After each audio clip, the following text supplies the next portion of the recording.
బలపరిచి ప్రభా ఆయన మమ్మల్ని నడిపించిన విధానాన్ని బట్టి నీకు స్తోత్రములు తండ్రి.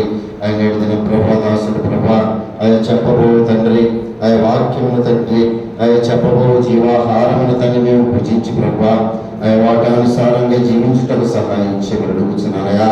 అయ్యా ప్రభా ఎందరైతే వచ్చి ఉన్నారో తండ్రి ఆయన ఆలయంలో ఉన్నారో ప్రభా ప్రతి ఒక్కరిని జ్ఞాపకం చేసుకున్నానయా. ఆయన ఒక్క దినము గడుపుట తండ్రి ఆయన 1000 దినముల కంటే శ్రేష్టమని చెప్పిన దేవానికి స్తోత్రములయా.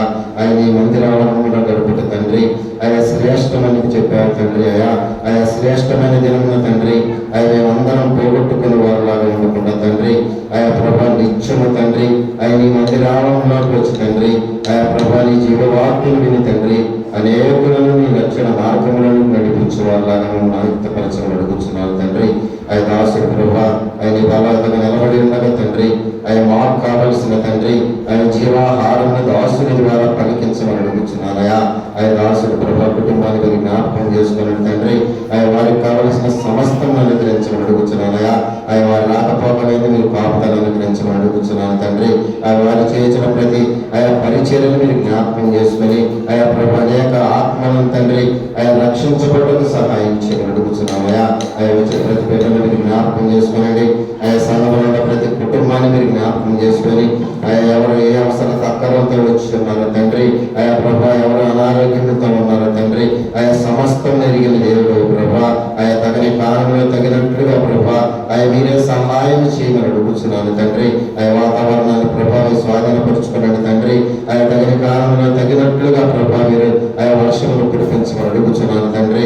ఆయా ప్రభా చేయించిన ప్రతి పనుల్లో ప్రభా ఆయా మీరే ముందుండి నడిపించమని ఆయా వచ్చిన ప్రభా ప్రతి ఒక్కరిని మీరు జ్ఞాపకం చేసుకుని ఆయా ఒట్టి చేతులతో వెళ్ళకుండా తండ్రి ఆయా ప్రభా నీ జీవవాక్యమును ప్రభా ఆయన మోసుకొని వెళ్ళి అనేకులను తండ్రి ఆయన రక్షణ మార్గంలోకి నడిపించు వారిలాగా ఉండమని ఆయన తెలిసి తెలియజేసిన అపరాధములు తండ్రి ఆయన దయతో క్షమించి ప్రభా ఆయన శిలవ రక్తముతో తండ్రి ఆయన మీరు ఒక్కసారి మా కొరకు ప్రాణం పెట్టారని తండ్రి ఆయన విశ్వాసముతో ముందుకు సాగిపోవడం సహాయం చేయమని యేసునామములో అడిగి వేడుకొని ప్రార్థన చేస్తున్నాను తండ్రి.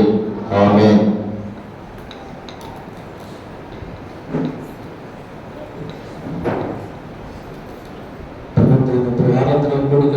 వచ్చిన మీ అందరికీ మన ప్రభువును మన రక్షకుడైన యేసు క్రీస్తునామములో మీ అందరికీ నా హృదయపూర్వకమైన వందనాలు తెలియజేసుకుంటున్నాను. మరి ఇప్పుడు దేవుని యొక్క వాక్యమును కొద్దిసేపు మనమందరం కూడా ధ్యానం చేద్దాం.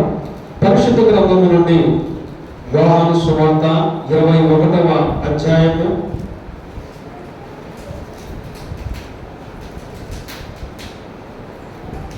15వ వాక్యము నుండి కొన్ని మాటలు మనము ధ్యానం చేసుకుందాం. యేసు సీమోను పేతురుని చూచి యోహాను కుమారుడైన సీమోను వీరికంటే నీవు నన్ను ఎక్కువగా ప్రేమించుచున్నావా అని అడగగా అతడు అవును ప్రభువా నేను నిన్ను ప్రేమించుచున్నానని నీవే ఎరుగుదువని యేసు నా గొర్రె పిల్లలను మేపమని అతనితో చెప్పెను. మరలా ఆయన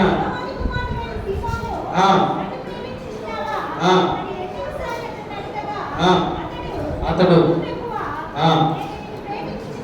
నేను నిన్ను ప్రేమించుచున్నానని నీవే ఎరుగుదువని ఆయనతో చెప్పెను. చాలండి.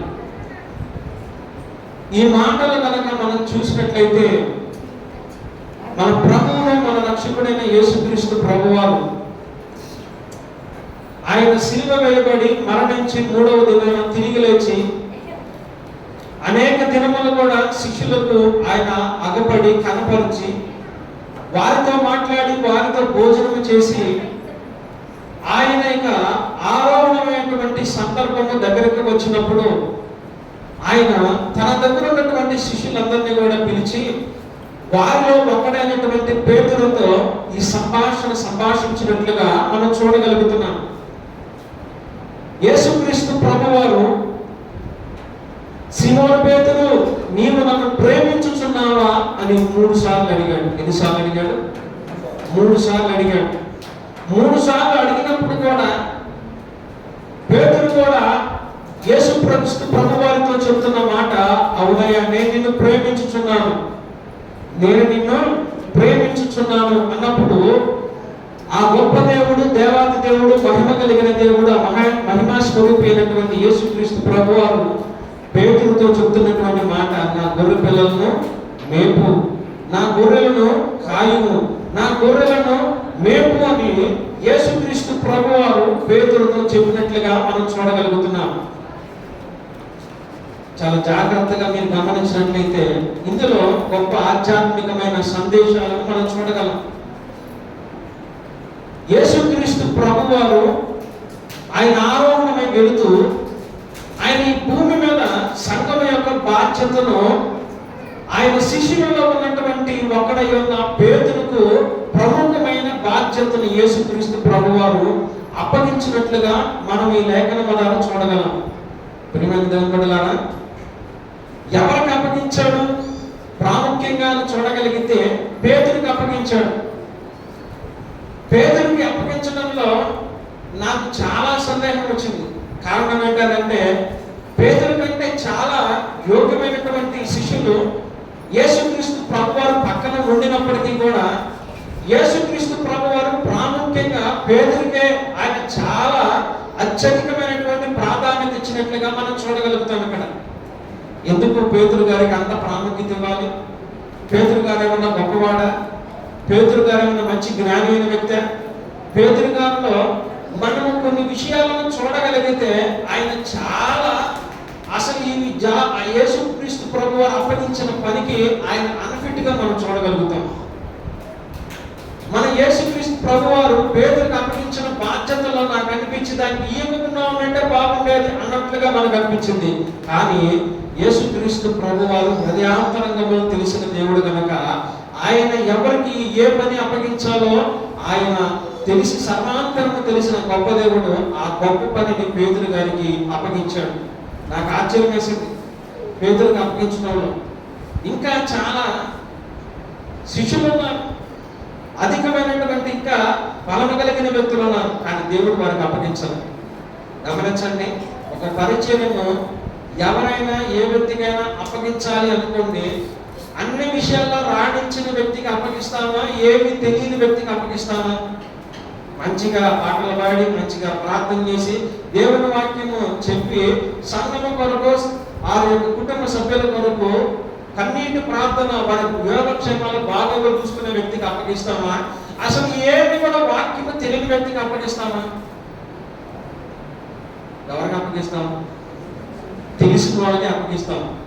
ఏమి తెలియని వాళ్ళకి ఇవ్వడానికి ఎవరో వాడు ఇష్టపడడం. కానీ యేసుక్రీస్తు ప్రభువారు మాత్రం పేతురుకి అప్పగించినప్పుడు నాకు అలాగే సందేహం వచ్చింది. బైబిల్ చదువుతా ఉన్నప్పుడు ఎందుకు ఈయన అప్పగించాడు?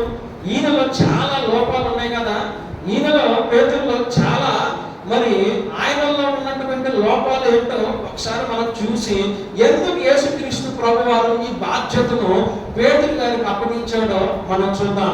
చూడండి, అసలు పేతురు గారిలో ఉన్నటువంటి లోపాలను ఒకసారి మనం చూద్దాం. ఒకసారి కనుక పేతురులో ఉన్నటువంటి లోపాలను మనం చూద్దాం. మొట్టమొదటిగా మార్కు సువార్త 16వ అధ్యాయము 7వ వాక్యం ఒకసారి చూడండి. మార్కు సువార్త, మీరు వెళ్ళి ఆయన మీకంటే ముందుగా గలిలయలోకి వెళుచున్నాడని ఆయన మీతో చెప్పినట్టు అక్కడ మీరు ఆయన చూతునని జాగ్రత్తగా ఆయన శిష్యులతోనూ పేతురుతోనూ చెప్పుడని. ప్రత్యేకముగా యేసుక్రీస్తు ప్రభువారిని సిలువ వేయబడి అరిమతపు యోసేపు సమాధిలో ఉంచబడిన తర్వాత ఆదివారమున మగ్దలేని మరియా, అలాగే సలోమియు, మరి యాకోబు తల్లి అయినటువంటి మరియా, వీరు ఉదయకాల సమయమున యేసుక్రీస్తు ప్రభువారు ఉన్నటువంటి సమాధి దగ్గరికి వెళ్ళారు. అప్పటికే సమాధి తెరవబడి ఉన్నది. సమాధి తెరవబడిన తర్వాత అక్కడ ఆయన లేడు. వీళ్ళంతా ఆశ్చర్యపోతా ఉన్నారు. కానీ అక్కడ ఉన్నటువంటి దేవదూత వారితో చెప్తున్నాడు, ఆయన ఇక్కడ లేడు, ఆయన మీకంటే ముందుగా ఆయన గలిలయ వెళుచున్నాడు, మీరు అక్కడికి వెళ్ళండి. ఈ విషయాన్ని శిష్యులకి చెప్పండి. శిష్యులతో పాటు ఇంకొక వ్యక్తి పేరు మెన్షన్ చేసి అలా చెప్పారు. ఎవరి పేరు అది? ఎవరి పేరంట? పేతురు పేరు చెప్పండి. శిష్యులతో చెప్పండి, మరి ఎవరితో చెప్పాలి? పేతురు గారితో కూడా చెప్పండి అని ఆ దేవదూత చెప్పింది. ఎందుకు ప్రత్యేకంగా అక్కడ ఇంకా 11 మంది, ఆ 10 మంది శిష్యులు ఉన్నారు, ఈయన ఒకడు, అప్పటికే ఇస్కరియోతు యూదా చనిపోయాడు, 11 మంది ఉన్నారు. ఈ 11 మందిలో మిగతా 10 మంది ఏమనుకోవాలి? నా పేరు చెప్పకుండా పేతురు పేరు ఒక్కడే చెప్పారు. అసలు పేతురుకి ఎందుకు చెప్పమని దేవదూత చెప్పిందనంటే, ఆ శిష్యులలో అత్యంత బలహీనుడు ఎవరయ్యానంటే పేతురు గారే. అందుకని దేవదూత కూడా ఎవరికి చెప్పమన్నారు అంటే, వెళ్ళి పేతురు గారికి కూడా చెప్పండి. ఎవరికి చెప్పాలంటే వెళ్ళి పేతురు గారికి కూడా చెప్పండి. ఎందుకంటే బలహీనుడు, ఆయన ప్రభుతో ఉంటాడు కానీ ప్రభు చెప్పినటువంటి ఒక మాటను కూడా పట్టించుకోడు, వినడు, దాన్ని పాటించడానికి. పేతురు గారి దగ్గర ఎప్పుడు కూడా కత్తి ఉంటుంది. ఏముంటది? కత్తి ఉంటుంది.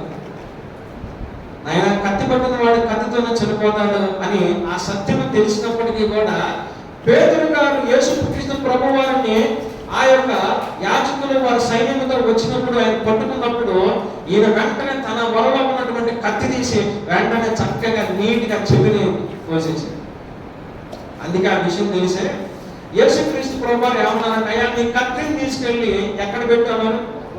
వరలో పెట్టు. ఎందుకు? యేసుక్రీస్తు ప్రభు వారు నువ్వు కత్తిని తీసుకెళ్ళి బయట పారవే అన్నా కూడా పేతురు పారేడు. ఆయనకు ఆ విషయం తెలిసే, అందుకనే యేసుక్రీస్తు ప్రభు వారు కూడా ఏమన్నాడంటే, అయ్యా నీ కత్తిని నీ వరలో ఉంచుకో. గమనించండి, ఎలాంటి బలహీనుడు? ఒక శరీరపరముగా ఆవేశము కలిగిన వాడు. యేసుక్రీస్తు ప్రభు వారు నా గొర్రెలను మేపుము, నా గొర్రెలను కాయము, నా గొర్రె పిల్లలను మేపు అనేటువంటి శ్రేష్టమైన బాధ్యత అప్పగించిన పేతురికి, పేతురు యొక్క స్వభావం ఏంటంటే, ఆయనకి ఏదైనా పాపం వచ్చిందంటే ఎదుటి వాడిని కత్తి పెట్టి నరుకుతాడు అంతే. ఇప్పుడు ఆయన తీసుకొచ్చి సంఘ బాధ్యత అప్పగించవచ్చా? అప్పగించడానికి లేదు. పొరపాటు కనుక ఆయన మీకు పాస్టర్ గారు వచ్చి పాస్టర్ గారు అంటే ఆయన నువ్వు మాట్లాడేదానికి నిన్ను కూడా వచ్చేస్తాడు. ఆయన వందనం, ఆయన చెవులు ఎప్పుడు కడుతుంటుంది, బైబిల్ బోధన. అలాంటి వైఖరి కలిగినటువంటి వ్యక్తి, శరీర బలంగా ఆవేశం కలిగిన వాడు బలహీనుడైన అలాంటి వ్యక్తి దేవుడు ఒక గొప్ప కార్యం అప్పగించాడు. రెండవ బలహీనత ఏంటంటే పేతురులో ఆయన ఎప్పుడు కూడా ఆయన అబద్ధాలు ఆడటంలో ఆయన చాలా సిద్ధహస్తుడు, అబద్ధానికి ప్రెసిడెంట్ అని చెప్పొచ్చండి. ఆయన అబద్ధాలు ఆడటంలో ప్రెసిడెంట్ అంటే ఆయనకి తిరిగిలేదు. కానీ యేసుక్రీస్తు ప్రభు వారిని పట్టుకున్న తర్వాత అక్కడ ఉన్న బంట్రోగులందరూ కూడా చక్కగా చలిమంట వేసుకున్న రాత్రికాల సమయంలో వారు ఆ వెచ్చదనానికి కాలుతుంటే వారితో కూడా పక్కన వెళ్ళి నుంచుని వారితో కూడా ఉండగా వాళ్ళు అంటున్నారు, నువ్వు యేసయ్యతో కూడా ఉన్నావు కదా? అయ్యా ఎంత మాట్లాడినావు, నేను యేసయ్యను ఎప్పుడైనా చూశాను అనుకుంటున్నావా? లేదు, ఇక్కడ వెచ్చదనం కోసం చలి కాసుకోవడానికి వచ్చాను. సరేనని అక్కడ పక్కకి వెళ్ళిపోయిన తర్వాత ఒక చిన్న పిల్ల గుర్తుపట్టి, నువ్వు ఆయనతో కూడా ఉన్నావు అంటే నేను లేదు అని అబద్ధాలు ఆడటమే సరిపోయింది. ఎవరైనా పేతురుగా అబద్ధాలు ఆడటంలో సిద్ధహస్తుడు. గమనించండి, ఇప్పుడు యేసుక్రీస్తు ప్రభు వారు సంఘం యొక్క బాధ్యతను ఎవరికి అప్పగించారంట? పేతురు గారికి. పేతురులో ఉన్న మొదటి లక్షణం ఏంటయా అంటే, ఆయన ఎదుటి వారిని కత్తి తీసుకొని కోసేసాను. రెండవది అబద్ధాలు ఆడటంలో సిద్ధహస్తుడు. దేవుని సిద్ధహస్తుడు అంటే అబద్ధాలు ఆడటంలో సిద్ధహస్తుడు. మూడవ ఆయనలో ఉన్నటువంటి అవలక్షణం ఏంటంటే, పేతురు గారు యేసుక్రీస్తుతో కూడా 3.5 సంవత్సరాల పాటు పరిచర్యలో ఉన్నాడు. యేసుక్రీస్తు ప్రభు వారు ఎక్కడికి వెళితే అక్కడికి వెళ్ళాడు. ఆయన ఎక్కడ కూర్చుంటే ఆయనతో కూడా కూర్చున్నాడు, భోజనం చేశాడు, ఆయనతో కూడా చక్కగా నిద్రపోయాడు. ఆ గ్రామాన, ఆ పట్టణము ఆయనతో పాటు పడవలోను, ఆయనతో పాటు కాలినాట పడవలో ఆయనతో కూడా చక్కగా వెళ్ళాడు. కానీ ఆయన ఎక్కడికి వెళ్ళినా కూడా చేసే పని ఏంటంటే నిద్రపోవడంలో సిద్ధపరుస్తుంది. చెప్పండి, ఏం చేసేవాడు ఆయన? నిద్రపోవడంలో చాలా సిద్ధమస్తుడు. యేసుక్రీస్తు ప్రభు వారు ఆయన ఒలీవల ఆ కొండ మీద చక్క మీద ప్రార్థన చేసుకుంటూ ఉంటే ఈ నిద్రపోతా ఉంటాడు. గెచ్చమైన తోటలో చెమట రక్తము కారునంతగా యేసుక్రీస్తు ప్రభు వారు ప్రార్థన చేస్తూ ఉంటే ఈయన మాత్రం చక్కగా నిద్రపోతాడు. నిద్రపోతా ఉంటాడు. యేసయ్య అంటాడు, పేతురు ఒక్క గడి అయినా నువ్వు మేల్కొని ఉండలేవా? ఒక్క గడి అయినా కూడా నువ్వు మేల్కొని ఉండలేవా అని యేసుక్రీస్తు ప్రభువారు పేతురుని అడుగుతూ ఉంటాడు. పేతురులో ఉన్నటువంటి లక్షణం ఏంటంటే ఎప్పుడు నిద్రపోతా ఉంటాడు. నిద్రపోయే వాళ్ళకి 2 లక్షణాలు ఉంటాయి. వాళ్ళకి నేను ఎప్పుడు నిద్రపోయా అంటాడు. నిద్రపోతాను లేదు, నేను ఎప్పుడు నిద్రపోయా. ఒక ఆమె ఇట్లాగే నిద్రపోతా ఉంది. నిద్రపోతా ఉంటే పద్దాగా హల్లెలూయా ఎక్కడ చెబుతానని చెప్పి ఆమెను కొంచెం లేకుండా ఏంటంటే నీకోసం ప్రార్థన చేస్తున్నాను. ఏం చేస్తుందంట ఆమె? కళ్ళు మూసుకుంటే చక్కగా నిద్రపోతే నీకోసం ప్రార్థన చేస్తున్నాను. రెండో వాడు ఉంటారు. రెండో వాడు నిద్రపోతున్నా ఉన్నానంగానే ఇప్పుడే కన్నెంటిదిలే, ఇప్పుడే కన్నెంటిదిలే అని ఇలాగనే చెప్తా ఉంటారు. గమనించండి, ఈ పేతురు గారు కూడా యేసు ప్రభుతో ఉండినప్పుడు కూడా ఆయన కూడా ఉన్నటువంటి లక్షణం ఏంటంటే చక్కగా నిద్రపోయేవాడు, గురకలు పెట్టి నిద్రపోయేవాడు. ఆయన నిద్రపోవడంలో సిద్ధహస్తుడు. నిద్రే నిద్ర, గురక పెట్టి నిద్రపోతా ఉంటాడు, ఎప్పుడు నిద్రపోతా ఉంటాడు. ఒకానొక సందర్భంలో కూడా ఆయన నిద్రపోతా ఉంటే ఆయన నిద్రావస్థ కూర్చున్నా నిద్రపోతాడు, నిల్చున్నా నిద్రపోతాడు. ఇది పేతురు గారి పరిస్థితి. లోకా సువార్తమానము 9వ అధ్యాయము 32వ వాక్యం చూడండి ఒకసారి. లోకా సువార్తమానము 9:32. పేతురును అతనితో కూడా ఉన్నవారును నిద్రమత్తుగా ఉండి. గమనించండి, ఈయన ఒక్కడే వాడు నిద్రపోయేవాడు. పక్కన నువ్వు కూడా కూర్చున్నావు, ఏమొచ్చింది మనకు కూడా? ఆటోమేటిక్గా వాళ్ళు కూడా మనం పట్టుకుంటుంది ఇక నిద్ర. ఇక నిద్రపోతా ఉంటే ఇక మనకు కూడా వచ్చేసింది. ఇప్పుడు ఈ నిద్రపోవటమే కాదు, పక్కన వాళ్ళు కూడా నటించండి. పేతురును అతనితో వారు కూడా నిద్రమత్తుగా ఉన్నారంట, నిద్రపోయేటువంటి పరిస్థితుల్లో ఉన్నారు. గమనించండి, ఈ పేతురులో ఉన్నటువంటి మొట్టమొదటి లక్షణం శరీరపరంగా ఉద్రేకము కలిగి ఇతరులను గాయపరిచేవాడు, రెండవదిగా అబద్ధాలు ఆడేవాడు, మూడవదిగా ఎప్పుడు నిద్రపోతా ఉంటాడు. 4వ లక్షణం కూడా ఉందో చూడండి ఒకసారి. ఈ పేతురు గారిలో ఉన్నటువంటి 4వ లక్షణం చూడండి ఒకసారి. మత్తయి సువార్త 18వ అధ్యాయం 21వ వాక్యములో కొన్ని మాటలు రాయబడి ఉన్నది చూద్దాం. ప్రభువా, నా సహోదరుడు నా ఎడల తప్పిదము చేసిన ఎడల నేనెన్ని మార్లు అతన్ని క్షమింపవలెను. చాలు, ఒక మాట నేను ఇక్కడ చదివి ముందుకెళ్తాం ఈ అధ్యాయంలో. ఆ సమయంలో పేతురు ఆయన వద్దకు వచ్చి, ప్రభువా, నా సహోదరుడు నా ఎడల తప్పిదము చేసిన ఎడల నేనెన్ని మార్లు అతన్ని క్షమింపవలెను. జ్ఞాపకం చేసుకుంటే పేతురు అడుగుతున్నాడు యేసు ప్రభు దగ్గరికి వచ్చి, నా సహోదరుడు నాతో తప్పు చేసినప్పుడు నేను ఎన్నిసార్లు అతను క్షమించాలి అని అడుగుతాడు. అసలు ఈయన గురించి ఈయన మర్చిపోయి ఉంటున్నాడు. ఈయన ఇతరులను కొట్టేవాడు, అబద్ధాలు ఆడేవాడు, వీటన్నిటి చేసినటువంటి ఈయన, అయ్యా నా సహోదరుడు నేను నా సహోదరుని పక్షాన తప్పు చేస్తే ఎన్నిసార్లు క్షమించాలని అడగాల్సింది పోయి ఈయన అడుగుతున్నాడు.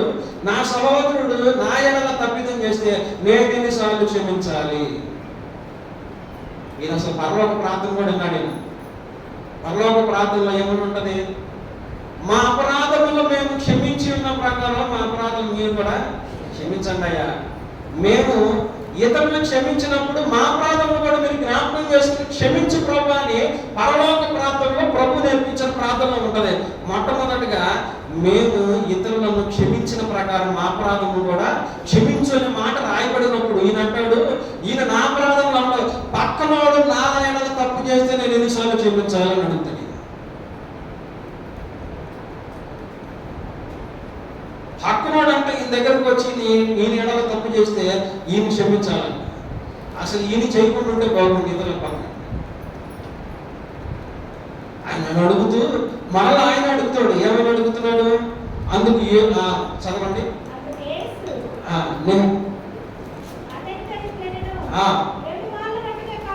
7 మార్లు మట్టుకే కాదు 77 మార్లు మట్టుకని నీతో చెప్తున్నాను. యేసు ప్రభుతో చెప్పాడయ్యా, 7 సార్లు కనుక క్షమించాలా, 7వసారి తర్వాత 8వసారి ఆయన సహోదరుడు ఈయనతో కూడా తప్పు చేస్తే ఇక నరికేసేస్తాడు ఇక అంతే. అందుకని యేసు ప్రభు అన్నాడయ్యా, 7 సార్లు కాదు నాయన, 70 మార్లు వరకు, 70 ఏళ్ళ వరకు, 70 అనగా సంపూర్ణమైన జీవితము మానవులుగా పరిపూర్ణమయ్యేంత వరకు ఎదుటి వారిని మనము క్షమిస్తూనే ఉండాలి అన్న ఆ యొక్క రహస్యంని యేసుక్రీస్తు ప్రభు వారు పేతురుకి తెలియజేస్తా ఉన్నాడు. తెలియజేస్తా ఉన్నా కూడా ఆయనకు అర్థం కాదు. ఆయన అర్థం కాక ఇన్నేళ్ళ మట్టుకైనా అన్నట్టుగా ఆయన అక్కడ చూస్తూ ఉంటాడు. జ్ఞాపకం చేసుకోండి, పేతురు ప్రశ్న యేసు ప్రభు దగ్గరికి వచ్చి అడుగుతాడు.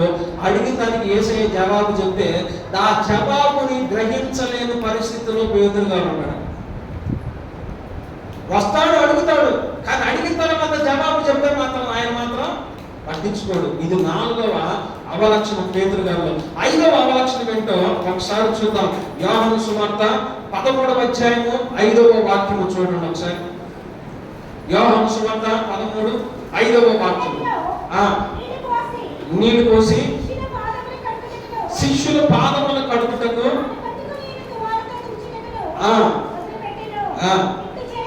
ఇట్లు చేయించు.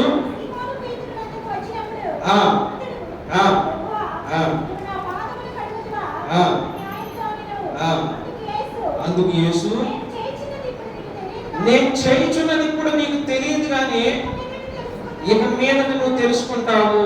చాలా జరుగుతున్నటువంటి సంఘటన ఏంటంటే యేసుక్రీస్తు ప్రభు వారు శిష్యులకు పాద పరిచయం చేస్తున్నాడు. మనకైతే ఇప్పుడు చాలా మటుకు అందరం కూడా చేయట్లేదు, కానీ పాద పరిచయం అంటే మనకు అర్థమయ్యే భాషలో బేషన్ తీసుకుని దాంట్లో నీళ్లు పోసుకుని నడుముకు టవలు కట్టుకుని మనలో ఉన్నటువంటి ఒక సహోదరుడికి సహోదరునికి ఒక సహోదరి వారి పాదాలను కడిగేటువంటి పరిచర్యనే పాద పరిచర్య అని అంటాం. యేసుక్రీస్తు ప్రభు వారు పాద పరిచర్య చేస్తూ శిష్యులందరికీ కూడా వారి పాదాలను కడగాలని ఆయన అనుకున్నట్లుగానే ఆయన పాద పరిచర్య చేస్తూ ఉంటే ఈ పేతురు అంటాడు, లేదు లేదయ్యా, నీవు మాత్రం నా పాదాలు కడగొద్దు అంటాడు. లేదు, నేను నీ పాదాలు కడగకపోతే నీకు నాలో పాలి భాగస్థం లేదయ్యా అంటే పేతురు అంటాడు, అట్లయితే తల నుండి పాదం వరకు నన్ను కడిగే. అట్లయితే తల నుండి పాదం నాకు కడిగే, ఒట్టి పాదాలు కడుగుతానంటావేంటి? యేసు ప్రభు గారు చెప్పాడు, ఆయన నేను చేసేది నీకు ఇప్పుడు అర్థం కాదు, తర్వాత అర్థమైంది అని చెప్తాడు. దాని అర్థం ఏంటంటే యేసు ప్రభు చెప్తాడు, కానీ పేతురికి ఏం అర్థమైందో తెలియదు. అప్పుడు యేసు ప్రభు అంటాడు, స్నానం చేసిన వాడు పాదాల మట్టుకు కడుక్కుంటే చాలయ్యా, మరలా స్నానం చేయాల్సినటువంటి పరిస్థితి లేదు అని చెప్పి యేసు ప్రభు వారు చెప్తారు. దాని అర్థం ఏంటంటే బాప్తీసం పొందిన వాడు ప్రతిరోజు అనుదినము కూడా శరీర శుద్ధి, మనము బయటికి వెళ్ళినప్పుడు శరీరానికి మలినము దుమ్ము ఎలాగో అంటుకుంటుందో అలాగే ఆత్మకు కూడా ప్రతిరోజు కూడా హృదయ శుద్ధి అవసరము అని యేసుక్రీస్తు ప్రభు వారు చెప్తున్నాడు. ప్రతిరోజు హృదయ శుద్ధికి మరలా బాప్తీసం తీసుకోవాల్సిన అవసరం అయితే లేదు అని యేసుక్రీస్తు ప్రభు వారు పేతురుకు చెప్పాడు. చెప్పినా కూడా ఆయనకి ఏమీ కూడా అర్థమవుతుందంటారు. ఆయనకి అర్థం కాదు. యోహాను సువార్తలో కూడా ఆ మాటలు ఉంటాయి. ఆయన అడుగుతాడు, కానీ అడిగిన దానికి ఏమీ కూడా అర్థం కాదు. ఒకసారి యోహాను సువార్త 13వ అధ్యాయము 21 నుండి 24, 26 వాక్యాల్లో కూడా ఒకసారి యేసుక్రీస్తు ప్రభు వారు ఇక్కడే ఆయన శిష్యులకి కూడా మరలా వాళ్ళందరూ కూడా కూర్చున్న తర్వాత యేసుక్రీస్తు ప్రభు వారు ఒకటి పనిచేశాడు. ఏంటంటే, ఇదిగో ఇక్కడ కూర్చున్న వాళ్ళలో మీలో ఒకడు నన్ను అప్పగింపబోతున్నాడు అని యేసుక్రీస్తు ప్రభు వారు చెప్పారు. ఆ మాట చెప్పగానే యోహాను యేసును ప్రేమించినటువంటి శిష్యుడు ఆయన హృదయాన ఆయన ఆనుకుని ఉన్నాడు. ఆనుకున్న తర్వాత పేతురు సైగ చేసి అడుగుతాడు. ఏమని అడుగుతాడు? యోహాను, ఎవరో ఆ వ్యక్తి ఎవరు అడుగు, యేసు ప్రభుని అడుగు అని అంటాడు. అప్పుడు యేసు ప్రభు అంటాడు, ఒక మొక్కను తీసుకుని నేను ఎవరికి ఇస్తాను వాడే నన్ను పట్టిస్తానని చెప్తాడు. ఆ మొక్కను తీసుకెళ్లి ఇస్కరియోతు యోధాకి ఇస్తాడు. ఇచ్చిన తర్వాత కూడా పేతురు గారికి అర్థమైంది. యేసు ప్రభు డైరెక్ట్ గా చూపిస్తాడు, అరే ఎవరికైతే నేను మొక్క తీసుకెళ్ళి ఇస్తున్నాను ఆడే నన్ను పట్టిస్తాడని ఆ విషయం చెప్పిన తర్వాత యోహాను పేతురు చెప్పినా కూడా పేతురు అలాగా చూస్తున్నాడు, కానీ ఏం జరిగిందో కూడా అర్థం కాదు. ఇండైరెక్ట్ గా అసలు కంటి కనిపించినట్టుగా నన్ను పట్టించేది ఇస్కరియోతు యోధానే అని యేసు ప్రభు చెప్పినా కూడా పేతురు అర్థం చేసుకోలేని పరిస్థితిలో ఉన్నాడు. ఒకవేళ నిజంగా అర్థమై ఉంటే కనుక కత్తి తీసుకుని ఆ ఇస్కరియోతు యోధాని 2 ముక్కలు చేసేవాడు. ఆ రోజు చేసేసేవాడు. ఆయనకు అర్థం కాదు. నిజంగా ఆయన గురించి ఒకసారి ఆలోచన చేసుకోగలిగితే శరీరపరంగా బలహీనుడుగా ఉన్నాడు, అబద్ధాలు ఆడేవాడు ఉన్నాడు, నిద్రపోయేవాడు ఉన్నాడు. యేసు ప్రభు ఏం చెప్పినా కూడా అర్థం చేసుకోలేనటువంటి పరిస్థితిలో ఉన్నాడు. ఆయన ఏమి అర్థమైన పరిస్థితిలో ఉన్నాడు. ఒకసారి యేసుక్రీస్తు ప్రభువారు కూడా ఈ పేతురికి కొన్ని పేర్లు పెట్టాడు. మొదట ఆయన పేరు ఏంటంటే పేతురు పేరు సీమోను. చెప్పండి ఏం పేరు? సీమోను. ఈ సీమోనుని యేసుక్రీస్తు ప్రభువారు పెట్టిన పేరు ఏంటంటే పేతురు. పేతురు అనే మాటకు బండ లేదా రాయి అని అర్థం. ఆ తర్వాత ఇంకొక పేరు కూడా పెట్టాడు. ఏం పేరు అంటే కేఫా అనేటువంటి పేరు పెట్టాడు. ఏం పేరండి? కేఫా అనే పేరుని పెట్టాడు. ఆ తర్వాత యేసుక్రీస్తు ప్రభువారు పేతురు గారికి ఇంకొక పేరు కూడా పెట్టాడు. ఏం పేరో తెలుసా? సైతాను. ఏం పేరు పెట్టాడు? సైతాన్. ఎందుకు అంటే యేసుక్రీస్తు ప్రభువారు చెప్తున్నారు, ఇదిగో మనుష్య కుమారుడిగా అప్పగించబోతున్నాడు, ఆయన 3 దినములలో కానీ మరణించి తిరిగి లెగుస్తాడు అని ఆ మాటలు చెప్తూ ఉండగానే ఈ పేతురు గారికి వచ్చి అంటాడు, అయ్యా అది నీకు దూరం అయిపోవాలంటాడు. అంతే. అప్పుడు అంటాడు యేసుక్రీస్తు ప్రభువారు, పో సైతాను వెనకకి వెళ్ళు అంటాడు. ఆ మాటకి పేతురు గారు ఏమనుకోవాలి? అవునయ్యా, నేను నిజంగా సైతానేనయ్యా, నా భార్యని, నా కుటుంబాన్ని, నా పిల్లల్ని అందరినీ కూడా విడిచిపెట్టి అయ్యా ఎండనగా రాత్రనగా చల్లనగా వర్షమనగా ఈ 3.5 సంవత్సరాలు నీతో పాటు ప్రయాణం చేసి ఎక్కడికి వెళితే అక్కడికి వస్తున్నాను కదయ్యా, పరిచయలో పాల్గొంటున్నాను కదయ్యా, అందుకేనయ్యా నువ్వు నాకు గొప్ప బహుమానం ఇచ్చావయ్యా, అయ్యా ఇక నీకు వందనాలయ్యా, నేను సైతానునా అని చెప్పి అన్నారు. అదే కనుక మనలో ఎవరైనా నేను అంటే కనుక ఇక అంతే సంగతులేక. కానీ పాపం యేసుక్రీస్తు ప్రభువారు సైతాను అనగానే ఆయన ఏం బాధపడాల, ఇంకొకరైతే బాధపడేవాడు. అందుకని ఒక మాట ఉంటుంది, గద్దింపును అసహించుకున్న వాడు పశుప్రాయుడు అని లేఖనంలో రాయబడి ఉన్నది. ఆయన యేసుక్రీస్తు ప్రభువారు గద్దించినట్లుగా సైతాను వెనక్కి వెళ్ళు అని పేతురుని అనగానే ఆయన ఆ గద్దింపునికి అసహించుకోవాల. నన్నే అంటావా? ఎంతకాలం నుంచి నీ దగ్గర ఉన్నాను, ఎంత పరిచయం చేశాను, నన్నే అంటావా అని చెప్పాను అనుకోకుండా సైలెంట్ గా ఉన్నాడు. నిజమే, గద్దింపును అసహించుకోవాల పేతురు. దావీదు బత్షెబతో పాపం చేసిన తర్వాత ఆ పాపము ఎవరో చూడలేదని అనుకున్న సమయంలో నాతాను అనేటువంటి ప్రవక్త వచ్చి ఆయనను గద్దిస్తున్నాడు. ఆ గద్దింపులో ఇదిగో దావీదు, ఆ పాపము చేసిన వాడు ఎవరో నీవే అని గద్దించగా వెంటనే పశ్చాత్తాపడి అయ్యా నేను చేసింది తప్పేమయ్యా అని చెప్పి ఆయన దిండ్లు పరుపులు తడిచేంత వరకు కూడా ఆయన కన్నీటితో కూడా ఆయన పశ్చాత్తాపడినట్టుగా మనం చూడగలుగుతున్నాం. ఎవరు ఈ సంగతులన్నీ కూడా మనం జ్ఞాపకం చేసుకోగలిగితే పేతురు మాత్రం గద్దింపుకు మాత్రం ఆయన అసహ్యపడకుండా బాధపడకుండా ప్రభుతో మాత్రం చక్కగా కొనసాగినట్లుగా మనం చూడగలుగుతున్నాం. అందుకనే ఆ తర్వాత మనం కూడా చూడగలిగితే ఆయన అంటాడు యోహాను సువార్త 21:3 వాక్యం ఒకసారి చూడండి. యోహాను సువార్త 21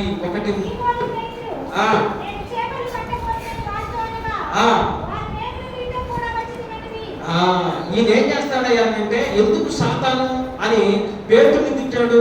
సాతాను వారిలో దూరి యేసు ప్రభు సిలువ కార్యానికి వెళ్ళొద్దు అన్నప్పుడు ఆ యొక్క వెనకకి లాగటానికి బట్టి యేసు ప్రభు పేతురుని సైతానా అని గద్దించాడు. ఆ తర్వాత మరలా మనం చూడగలిగితే యేసు ప్రభు ఆయన ఆ శిష్యులందరికీ కూడా కనిపించిన తర్వాత ఆయన ఏం చేశాడో తెలుసా? మరలా చేపలు పట్టడానికి వెళ్ళాడు. మరలా ఏం చేశాడు?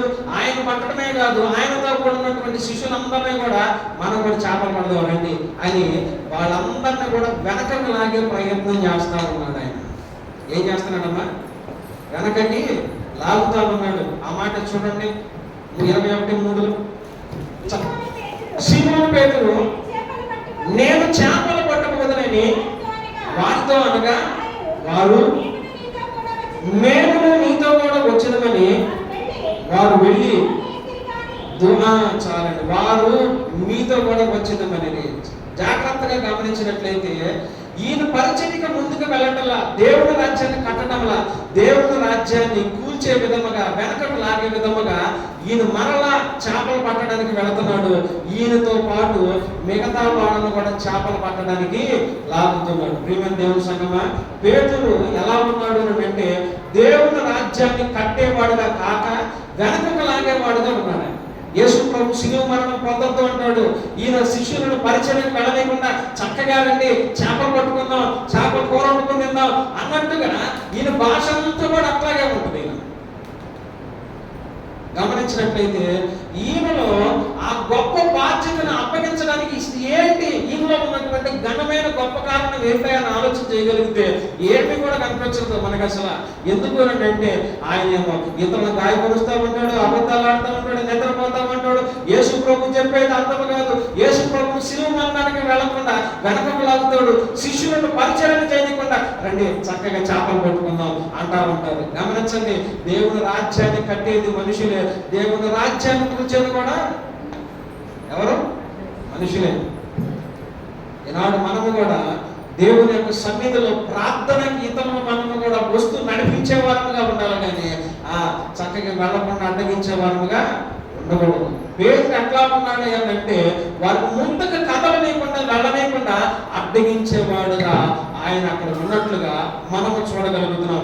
అంత మాత్రమే కాదు, ఆ తర్వాత ఆయనలో ఉన్నటువంటి ఇంకొక దుడుకుతనం, ఆయనలో ఉన్నటువంటి అవలక్షణం ఏంటో మత్తయి సువార్త 14వ అధ్యాయము ఒకసారి మనం చూద్దాం. మత్తయి సువార్త 14వ అధ్యాయము ఈ ఒక మాటలు మనం చూద్దాం. చూడండి, 25వ వాక్యం నుండి చదువుదాం.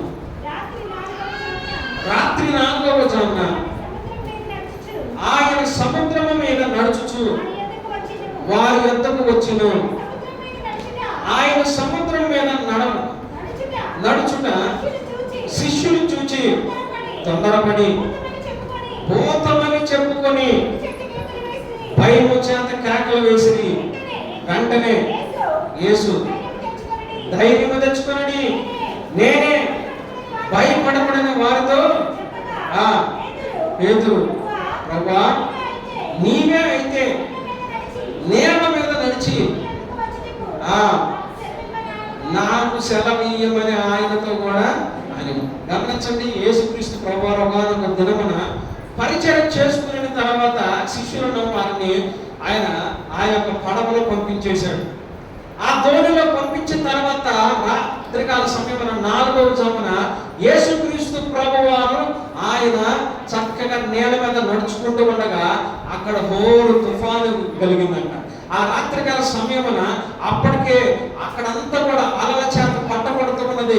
అనేకమైనటువంటి అక్కడ అనుకూలమైనటువంటి పరిస్థితి లేదు, ప్రతికూలమైన పరిస్థితి ఉంటే ఆ ప్రతికూలమైనటువంటి పరిస్థితిలో యేసు ప్రభువుని చూసి అమ్మో భూతం అనుకున్నారు, మరలా గుర్తుపెట్టి మన ప్రభువే అనుకున్నారు. ఆ ప్రభువే అనుకున్న తర్వాత ఆ దోణంతా కూడా అననుకూలంగా లేదు, తుఫాను వస్తా ఉంది, వర్షం వస్తుంది, అలల చేత పట్టబడతా ఉంటే వీళ్ళందరూ కూడా భయపడుతూ ఉంటే ఈయన మాత్రం ఏం చేస్తున్నాడు అంటే చక్కగా వాళ్ళందరూ మౌనంగా ఉంటే యేసయ్యా నేను కూడా వస్తానయ్యా నీ దగ్గరికి.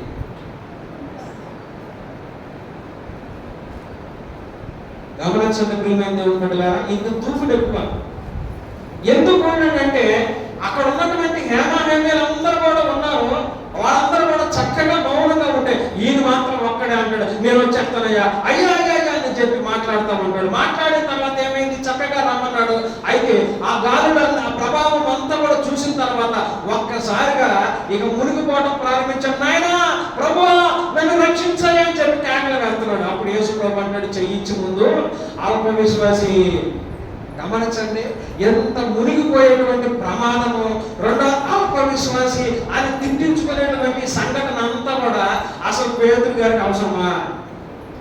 నువ్వు సైలెంట్ గా ఉంటే సరిపోయేదిగా, అందరితో పాటు నువ్వు ఒక్కడమే నేనే మంచి ఇదిగా అని చెప్పి నువ్వు ముందుకు దూకిన తర్వాత గాలులు హోరు గాలులు అంతా చూసిన తర్వాత మునిగిపోవడం స్టార్ట్ చేసావు. నీకు అసలు ఈతొచ్చు కదా, నువ్వు అసలు బెచ్చవాడివి కదా, నువ్వు చేపలను వేటకెళ్ళేవాడు కదా, సముద్రంలో ఈత వేసేవాడు కదా, నీకు ఈత తెలిసినా కూడా ఆ పరిస్థితిలో మాత్రం దూకిపోతావు, మునిగిపోతావు అంటే అయ్యా నాకేదో అయిపోతున్నాడు కాబట్టి అయ్యా అన్నాడు.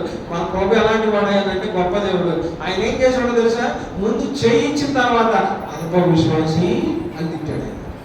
కానీ మనవాళ్ళు ఏం చేస్తామో తెలిసేవాడు తప్పు చేశాడు ముందు తిట్టిన తర్వాత ఈ పరిస్థితి నుంచి ఈయనంతా బయట వేయాలని చూస్తాం. కానీ యేసు ప్రభు అట్లా కాదు, ముందు చెయ్యిస్తాడు, చెయ్యించి బయటకు లాగిన తర్వాత తిడతాడు. అక్కడ అదే జరిగింది. చూడండి నా మాట. వెంటనే యేసు చెయ్యి చాపి అతనిని పట్టుకొని అల్ప విశ్వాసి ఎందుకు సందేహపడుతుంది అతనితో చెప్పిన ప్రభు ఏం చేశాడంటే మొట్టమొదటిగా ప్రభు ముందు ఏం చేశాడు, చెయ్యించాడు.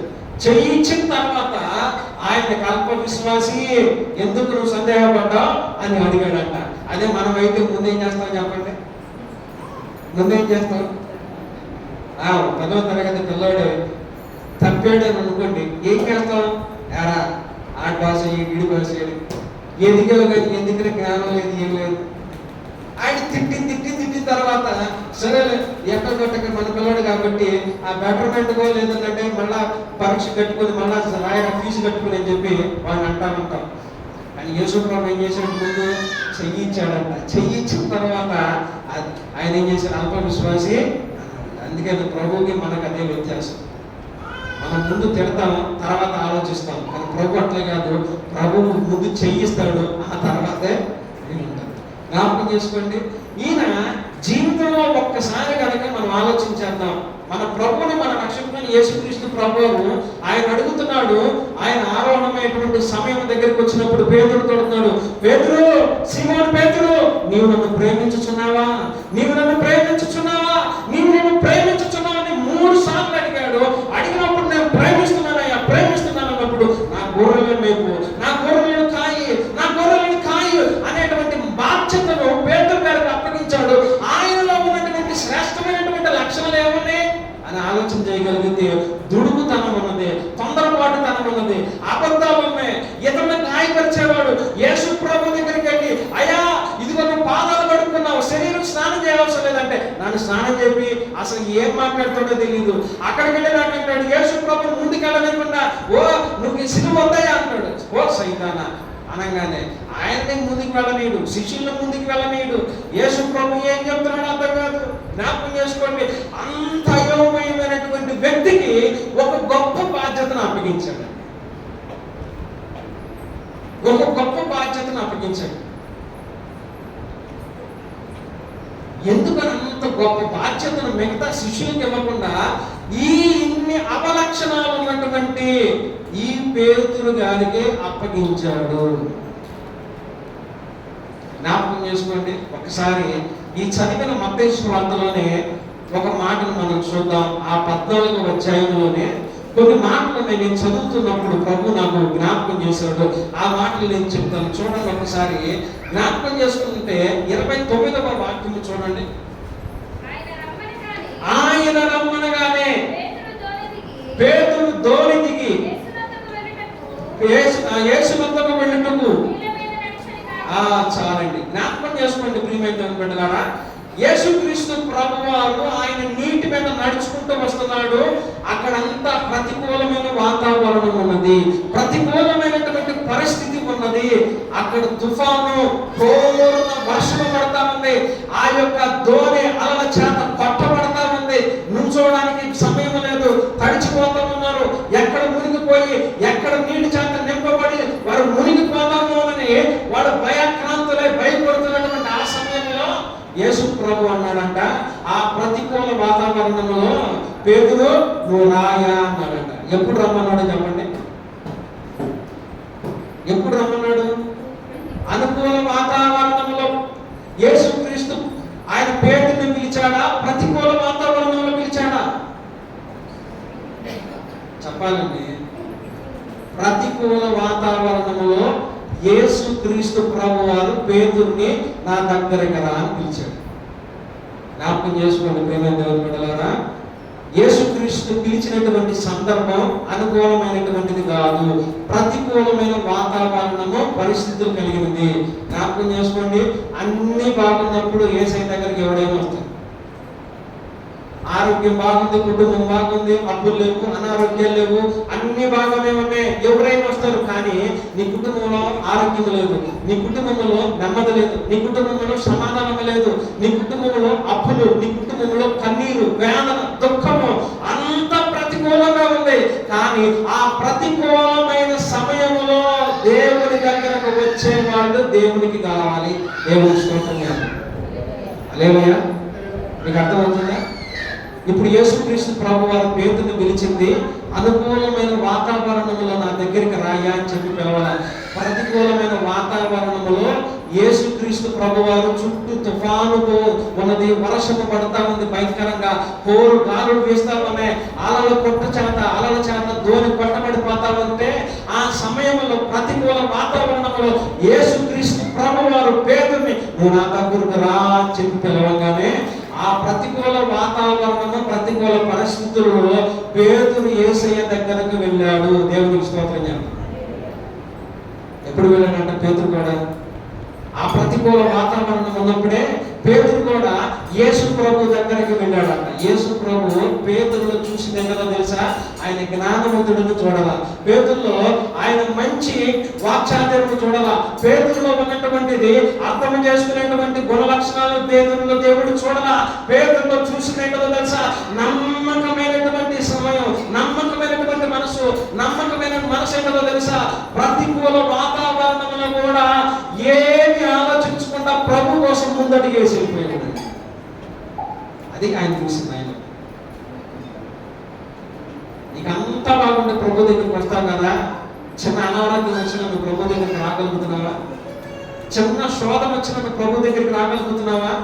నాయన నన్ను దీవించాయా, నా కుటుంబాన్ని ఆశీర్వదించాలని నువ్వు ప్రభు అడుగుతుంటావు కదా. నీ ప్రతికూల వాతావరణం వచ్చినప్పుడు ఎందుకు నువ్వు ప్రభు దగ్గరికి రావటల్లా? నీ కుటుంబంలో పరిస్థితులు బాగాలేనప్పుడు ఎందుకు నువ్వు దేవుడి దగ్గరికి రావటల్లా? దేవుడు ఎవరిని ఆశీర్వదిస్తాడో తెలుసా? అన్ని ఉన్నవారిని కాదు, దేవుడు కఠినమైన పరిస్థితులు ఎదుర్కొంటున్న వారు దేవుని దగ్గరకు వచ్చినప్పుడు వారిని ఎప్పుడు ఆశీర్వదిస్తాడు. ఈ ప్రతికూలమైన పరిస్థితుల్లో పేతురు యొక్క లక్షణాలను గుర్తుపెట్టాడు, పేతురు యొక్క నమ్మకాన్ని చూశాడు. ఇతడు ఎలాంటి భయంకరమైన వాతావరణమైన పరిస్థితులను చూడకుండా ఇతరుల వలె ఆ శిష్యులందరూ కూడా ధోనిలో ఉన్నప్పటికీ ఆ భయంకరమైన ప్రతికూలతలో ముందడికి వేసిన వాడు ఇతడు ఒక్కడే. చప్పట్లు కొట్టి దేవుడు అలా శిష్యులందరిలో కూడా ఎవరు ముందుకు వచ్చారు? పేతురు ఒక్కడే ప్రతికూలమైన వాతావరణంలో ముందు అడుగు పెట్టి ముందుకు వెళ్ళాడు. మునిగిపోతామా తేల్తామా తర్వాత సంగతే, కానీ అడుగు ముందుకేసి యేసు ప్రభు దగ్గరికి వెళ్ళడానికి మాత్రమే ప్రయత్నించింది పేతురు ఒక్కడే. అందుకని ఆ పేతురులో ఉన్న ధైర్యాన్ని, నమ్మకత్వాన్ని చూసినటువంటి దేవుడు ఆయన వెళుతూ సంఘ బాధ్యతలను, సంఘమును మేపు, సంఘమును కాయు అనేటువంటి భయంకరమైన గొప్ప ధన్యత ఎవరికి ఇచ్చారో తెలుసా? పేతురుకే ఇచ్చారు. ఆ పేతురుకే ఇచ్చాడు. ఏమి అర్థం కాదు, ఏమి తెలియదు, ప్రార్థనలో నిద్రపోయేవాడు, అర్థం చేసుకోలేడు, ఏమి అలాంటి వ్యక్తికి దేవుడు ఇచ్చాడు. అతనిలో ఉన్న ధైర్యం, అతనిలో ఉన్న నమ్మకత్వాన్ని దేవుడు చూశాడు. అందుకనే ఏం చేశాడో తెలుసా? యేసు ప్రభు ఇచ్చిన తర్వాత, ఆ యొక్క దీవెన ఇచ్చిన తర్వాత, ఆజ్ఞ ఇచ్చిన తర్వాత పేతురు జీవితం ఎలా ఉన్నదో తెలుసా? ఆయన మేడ మీద ప్రార్థించేవాడుగా ఉన్నాడు. ఇంకెప్పుడు నిద్రపోయేవాడుగా లేడు. ప్రభు ఉన్నప్పుడు అంతా నిద్రపోయేవాడు, కుదుకుతూ గాఢ నిద్రలో గురకలు పెట్టినాడు. ఇప్పుడు కన్నీటి కాచి ప్రార్థన చేస్తున్నాడు. ఆయన పరిశుద్ధాత్మను పొందుకుని లేచి దేవుని సన్నిధిలో వాక్యము చెప్పగా, వాక్యము అర్థం చేసుకోలేనాడు, వాక్యం అంటే తెలియనాడు, వాక్యం చెప్పడానికి లేచి నుంచుంటే 3,000 మంది రక్షణ పొందారు. దేవునికి స్తోత్రం. ఎంతమంది రక్షణ పొందారంటే 3,000 మంది రక్షణ పొందారు. ఏమర్థం చేసుకున్నాడు యేసు ప్రభు దగ్గర? కానీ దేవుని ఆత్మ చేత ఎలాగనైతే ఆయన దేవుని దగ్గర నుంచి కృప పొందుకుని లేచి ఉంచున్నాడో 3,000 మంది రక్షణ పొందుకున్నాడంట. ఆ తర్వాత ఎలా ఉందో తెలుసా? 3,000 మందికి ఆయన బాప్తిస్మం ఇవ్వగానే ఏమైపోయాడు తెలుసా? చుట్టుపక్కల వాళ్ళందరికీ కూడా ఆయన ఒక గొప్ప హీరో లాగా ఉన్నాడు. పెద్ద పాస్టర్ గారు, ఆయన గొప్ప పాస్టర్ గారు. 3,000 మంది సంఘం 3,000 మందికి బాప్తిస్మం ఇచ్చాడంటే చిన్న పాస్టర్ గారు అంటారా? అన్నారు కదా, పెద్ద పాస్టర్ గారు. గౌరవ గుర్తింపులు ఉన్నాయి. ఆయన కూడా ఏం చేశాడో తెలుసా? ఒకానొక దినమున యోహాన్ని వెంట పెట్టుకుని శృంగారమైనటువంటి దేవాలయంలోకి వెళుతూ ఉండగా ఒక కుంటివాడు అక్కడ నిలబడి అక్కడ కూర్చుని ఉన్నాడు. ఆ కుంటివాడు కూర్చుని వాడి తేరు చూస్తా ఉన్నాడు. పేతురు ఏమైనా ఇస్తాడేమో చూస్తే పేతురు అన్నాడు, ఎందుకు పేతురు వైపు తేరగా చూస్తున్నాడు? అప్పటికే 3,000 మందికి బాప్తిస్మం ఇచ్చాడు. ఆయన దగ్గర మంచి కానుకుంటది, మంచి సంచులు ఉంటాయి, నాకు కూడా బాగిస్తాడు అనుకున్నాడు. కానీ ఒక్కసారికి ఏం చేశాడో తెలుసా?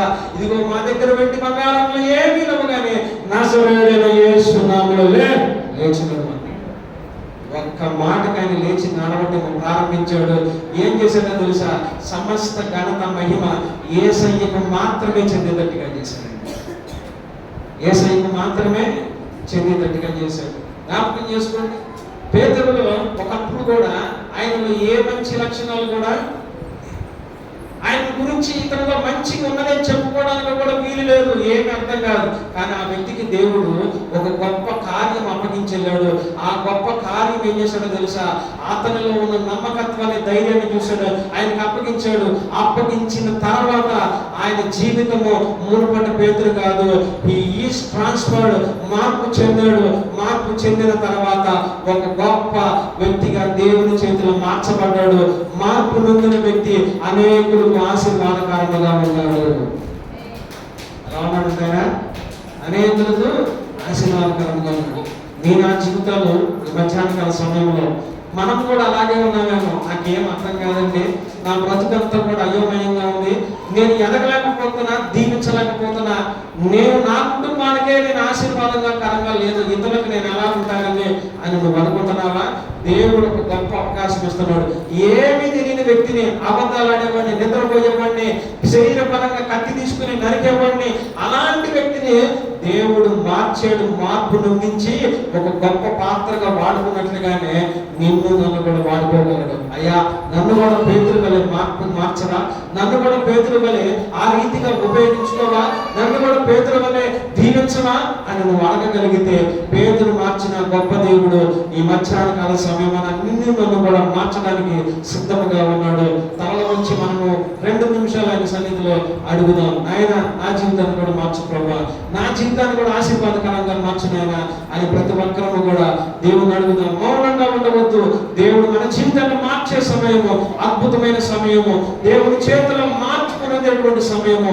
పేతురు ఇదిగో ఆయన ఎంతగా మార్చబడ్డాడో జ్ఞాపకం చేసుకో.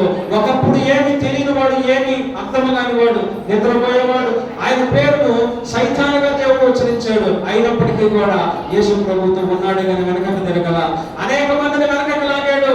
అయినప్పటికీ కూడా దేవుడు ఒక గొప్ప గురుతన బాధ్యతను ఇదిగో ఆనాడు పేతురుగా అప్పగించాడు. పేతురు మరలా వెనకకు తిరగల, ఒక నూతనమైన వ్యక్తిగా మార్చబడ్డాడు, మార్పు నొందిన వ్యక్తిగా మార్చబడ్డాడు. ఈ మధ్యాహ్నకాల సమయంలో నువ్వు మార్పు నొందే సమయము, నీవు మామూలు వ్యక్తిగా ఉండే సమయం కాదు. అడుగుతావా దేవుడిని?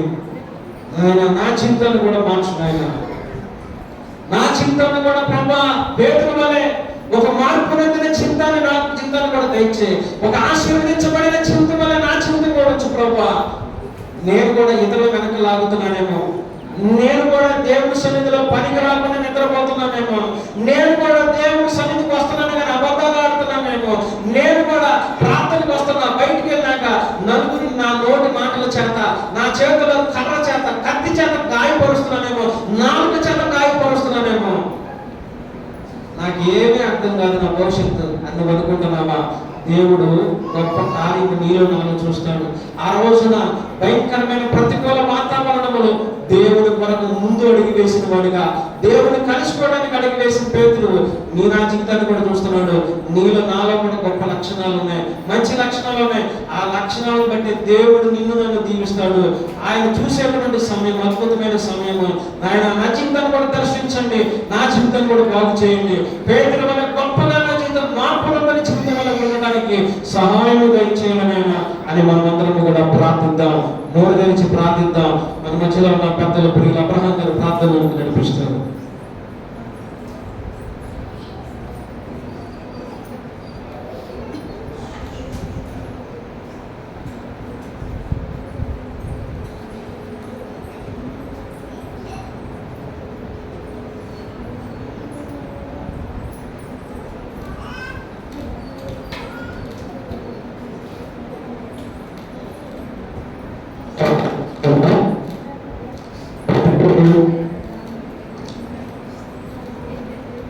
ఇంతవరకు దైవదాసుల ద్వారా చెప్పబడిన దాన్ని బట్టి ప్రార్థన చేసుకుందాం. సర్వశక్తి మిక్కిలి ప్రేమ ప్రభావానికి స్థుతులు స్తోత్రాలు నాయన. నిన్న నేడు ఏకరీతిగా దేవా నీకే వందనాలు స్థుతులు స్తోత్రాలయ్యా. మహాగణుడము మహోన్నతుడము నిత్య నివాసమైన ప్రభువా నీకే వందనాలు స్థుతులు స్తోత్రాలు స్తోత్రాలు నాయన.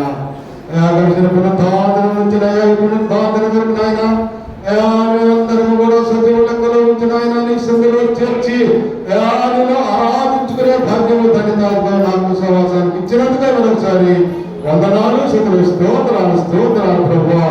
సహాయం చేసినందుకై నీ దాసుల ద్వారా చెప్పబడిన నీ యొక్క మాటలను బట్టి అయా మేమందరం కూడా విని విశ్వాసించి నీ మాటల యొక్క నాయన మర్మాన్ని నాయన నీ దాసుడు తెలియజేసిన విధానం బట్టి ప్రచారం నీకు వందనాలు స్థుతులు స్తోత్రాలు స్తోత్రాలు నాయన. ఇదిగో నాయన పేదల గురించి నాయన చెప్పుకుంటుండగా పేదల గురించి నాయన అనేక రీతులుగా అనేక సంగతులు చెప్పి ఉన్నాడయ్యా. బిడ్డకు పేదలుగాను మరి అబద్ధమాడే పేదలుగాను నీ బిడ్డలు ఆయన చెప్పి ఉండగా నా తండ్రి నా గొర్రెలను ఖాళీలో నా గొర్రెలను మేపుకొని నాయన సంఘానికి నాయన అప్పగించి ఉన్నావయ్యా. దేవా స్తోత్రాలు ప్రభా.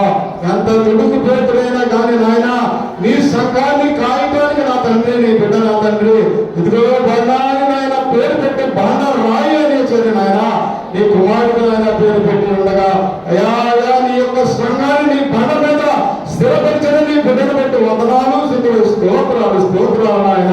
అదేవిధంగా నాయన నీ దాసుడు నాయన యొక్క సంఘములో నీ సేవ చేస్తూ ఉన్నప్పుడు నా ప్రభా నీ బిడ్డకు మీరు తోడుగా ఉండండి, సహాయంగా ఇచ్చేయండి తండ్రి. అనేక మర్మాలు నీ పెడతారు నాయన బయలుపరిచే వాటిని విని మేము అందరం కూడా విశ్వసించి నీ యొక్క ఆజ్ఞానుసారంగా జీవించేటట్లు ఉంటారు నాయన. సహాయంగా ఇచ్చేయండి అయ్యా. నీ యొక్క మాటలను వినిపిన విశ్వాసం కలుగుతుందని చెప్తున్నావు అయ్యా. దేవా స్తోత్రాలు స్తోత్రాలు నాయన. మేము విని విశ్వసించి యొక్క మాటల ద్వారా నాయన మేమందరం కూడా రక్షణ భాగ్యం పొంది ఆ నిత్య శ్వాసములో ప్రవేశించేటట్లుంటాను నాయన. సహాయంగా చేతండి ఎందుకంటే నాయన నిన్ను పంపిన నాయన దేవాది దేవుడు నిన్ను పంపించి నిన్ను ఎంత విశ్వాసం ఉంచిన వారు నిత్య జీవన వారు అని చెప్తున్నాడయ్యా. ఆ నిత్య జీవం మేము పొందుతారు నాయన. ప్రతి బిడ్డలను సహాయంగా ఇచ్చబడుతున్నాను. దేవా స్తోత్రాలు స్తోత్రాలు స్తోత్రాలు నాయన. సహాయంగా ఇచ్చేయండి ఎందుకంటే నాయన కూడా నాయన నాలుగుగా ఉన్నామయ్యా. అనేకమైన రీతులుగా తండ్రి మాటలలోనూ చూపులలోనూ నాయన ఆలోచనలోనూ నాయన మేము చెబుతూ ఉండగా నా తండ్రి మమ్మల్ని అందరినీ కూడా రక్షిస్తానికి ఆ కలవని శిలువలో నీ యొక్క రక్తాన్ని కాచిన దేవా నీకే వందనాలు స్తోత్రాలు స్తోత్రాలు నాయన. ఎందుకంటే మేము పాపులమై ఉండగా మమ్మల్ని రక్షించడానికి ఆ నిత్య శ్వాసం నుంచి నాయన మా మధ్యకు నలుగురుగా దిగి వచ్చి 33 సంవత్సరములు ఆయన ఇదిగో ప్రభు ఈ భూలోకంలో జీవించి 3 సంవత్సరములు ఆయన యొక్క సువార్తను నాయన ప్రజలందరికీ నాయన ప్రకటించడానికి నాయన 12 మంది శిష్యులను ఏర్పరచుకుని వారిలో నాయన పేతురుని యొక్క కుమారుడు నాయన మీరు స్థిరపరచుకునే విధానం కంటే ఒకసారి వందనాలు స్తోత్రాలు తండ్రి. అదేవిధంగా నీ కుమారుడు నాయన మీరు స్థిరపరచుకున్న తండ్రి యొక్క సంఘంలో నీ బిడ్డ సేవ చేయడానికి ఇచ్చిన ఆయన ఈ పరిచయాలను దీవించండి, ఆశీర్వదించండి, సహాయంగా ఇచ్చమడుతున్నారు. ఇంతవరకు ఆయన చెప్పబడిన నీ వాక్యాలను బట్టి ఒకసారి నీకు వందనాలు స్తోత్రాలు చెల్లించుకున్నాను. దేవా స్తోత్రాలయ్యా. వచ్చిన ప్రతి బిడ్డను దీవించండి. ఈ యొక్క పునరుత్థాన దీవెనతో బిడ్డలందరూ నింపబడుతున్నాను. దేవా స్తోత్రాలయ్యా. ఇక నా యొక్క మంత్రాన్ని చేతులు తప్పించుకుంటూ నా ప్రభువుని ప్రియముగా యేసుక్రీస్తున్నాము కదా దగ్గర వేడుకుంటున్నాను తండ్రి.